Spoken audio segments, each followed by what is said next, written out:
డ్యాన్సులు వేస్తున్నారు. దానివలన ఏం లాభం వస్తుంది చెప్పండి? మన విఘ్నాలు, మన కష్టాలు ఇవన్నీ మనం తొలగించుకోవడం కోసం వినాయకుడిని ఎంతో శ్రద్ధతో ఆరాధిస్తున్నాము. కానీ మనం ఏం చేస్తున్నాం? విఘ్నాలను తొలగించుకునే బదులు విఘ్నాలను పెంచుకుంటున్నాం. చాలామందికి తెలియదు. చూడండి, ఎంతోమంది దగ్గర వినాయక మండపం కోసం, వినాయకుని యొక్క విగ్రహం తేవడం కోసం ఎంతో డబ్బులు చందా రూపంలో తీసుకుంటారు జనుల దగ్గర.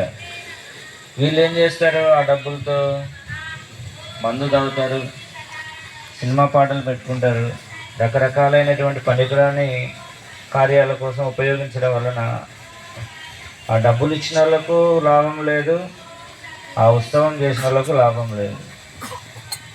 కాబట్టి ఉత్సవం అంటే ఎలా చేయాలి? హరికథ, హరినామస్మరణ. మనకు ఇంకా ఎన్నో భరతనాట్యము, కూచిపూడి నాట్యము ఇవన్నీ చేయొచ్చు కదా. ఎందుకు సినిమా పాటలకి డ్యాన్సులు వేయాలి? వేరే వర్గం వాళ్ళు, వేరే మతస్థులు వాళ్ళు ఎవరు సినిమా పాటలు పెట్టుకోరు వాళ్ళ పండగలకు. ఎక్కడైనా విన్నారా? మన వాళ్ళే చాలా దిగజారిపోయారు జనాలు. కాబట్టి మనం ఉత్సవం అంటే ఎలా చేయాలి?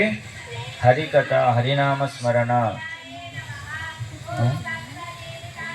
భగవద్గీత పారాయణం, భాగవత పారాయణం, రామాయణం పారాయణం, మహాభారతం ఇవన్నీ కథలతో మనము ఉత్సవం చేయాలి. సో మనం వినాయకుడిని ఆరాధిస్తున్నాము. మరి వినాయకుడు మనకు ఒక సందేశాన్ని ఇచ్చారు. ఏంటి ఆ సందేశం?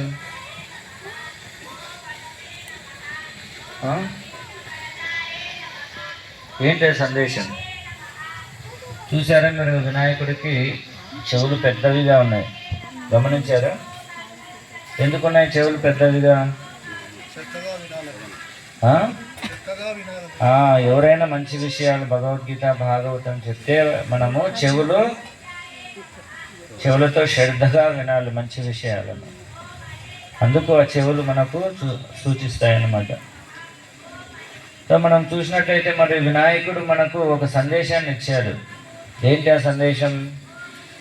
భగవద్గీత. కలియుగం ఆరంభంలో వ్యాసముని ఒక మహా